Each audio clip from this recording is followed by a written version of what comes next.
Good evening everyone. Myself Vaishnavi Vallekar. Today we are going to discuss on to the drug discovery and the drug development. First of all, the drug. The drug is a substance which is used for the treatment, diagnosis and the prevention of the disease or the disorder. Then the drug discovery and the drug development. The drug discovery, it is a process of discovering the new chemical entity which has the potentials to treat the diseases. The drug discovery involves the four steps. First one, target identification, target validation, lead identification and the lead optimization. Target identification, it is the first step in which we have to identify the target. We have to identify the target and the diseases and the problems behind the diseases, for which we have to discover the new drug, in which we have to identify the symptoms of the diseases, etc. Then the target validation, it is the second step in which the target is validated or analyzed. It helps into the research and to the development. Then the target validation is the most important step. Then the several steps are involved into the target validation. First one, discovery of the biomolecules, evaluation of its potential of the target, then develops the assay, constructing the screening method, perform the assay into that screening method, and evaluation of the leads. Then the lead identification, it is the third step in which we have to identify the lead component which is actually used to cure that disease or the disorders. It can be synthesized into the lab. Then 5,000 to 10,000 lead compounds can be chosen.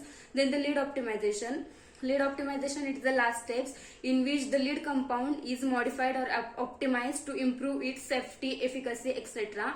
The lead optimization is done by using the various methods like functional group modifications, then QSR study.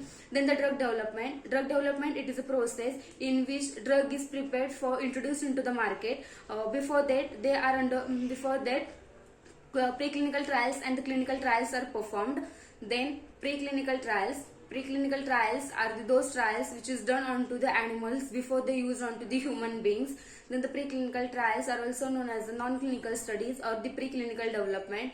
In the preclinical trials, the number of animals are used like rat, mice, guinea pig, rabbit, monkeys, etc. Then the mice is used for the analgesic studies, rat is used for the analgesic studies as well as the toxicology studies. Then frog is used for the anesthesia studies.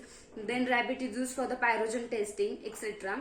Then the aim of the preclinical study to check the safety of the drug, to check the efficacy of the drug, to check the toxicology of the drug, and to check the pharmacokinetics of the drugs like absorption, distribution, metabolism, excretion. Then the pharmacokinetic means how the body react with that drugs. It involves absorption, metabolism, excretion, distribution, etc. ADME.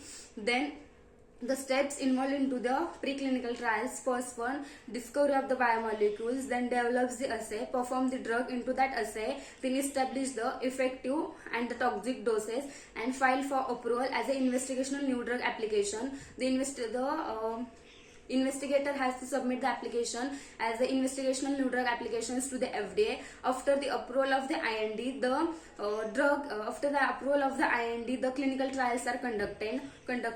Then the three types of the testings are done into the preclinical trials, that is in vivo studies, in vitro studies and the ex vivo studies. In vitro studies are those studies which is performed outside the living things, such as they are performed onto the culture cell or to the bacteria.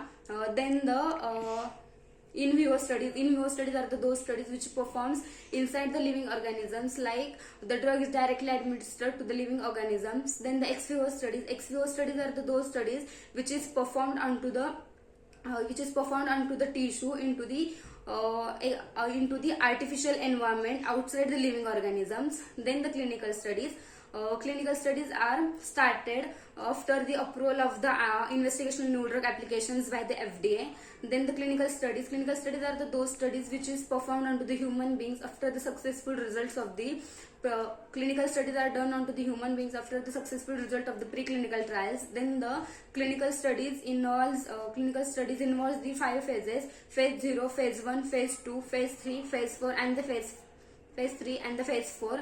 Then the phase 0, it is a microdosing phase in which the 10 to 20 people are involved. Then the drug is administered into the small amount of the drug is administered to the patient into the small amount. Then these phases conduct to observe that how the body metabolizes that drug, in which, for example, if the concentration of the drug is 100 mg, then only 1 mg is given to the patient or administered to the patient. Then the phase 1 it is a pharmacological evaluation in which 20 to 80 healthy volunteers are involved. The main purpose of this phase to evaluate the safety efficacy of that drug, then the toxicology studies or the pharmacokinetic studies. Then the phase 2 it is a therapeutic exploratory phase in which the 100 to 300 subjects are involved with the targeted diseases. The 2 years, the length of this phase, it is 2 years. Then the dose ranging, then this phase, in the main purpose of this phase to safety and efficacy of the drugs. Then then the phase 3 it is a therapeutic confirmatory phase in which the 1000 to 3000 patients are involved with the targeted diseases. The main phase to confirms the main purpose of this phase to confirms the safety efficacy of that drug with the with compared to the standard concentrations. It requires the 1 to 3 years for the completion of this phase. After the completion of the phase 3, the investigator has the responsibility to submit the new drug applications to the FDA introduce the drug into the market. After the approval of the new drug application, the drug is introduced into the market. The phase 4 is the post-marketing surveillance. When the drug is introduced into the market, the pharmacovigilance is started. The long-term safety of the drug is the main purpose of the phase 4. Thank you.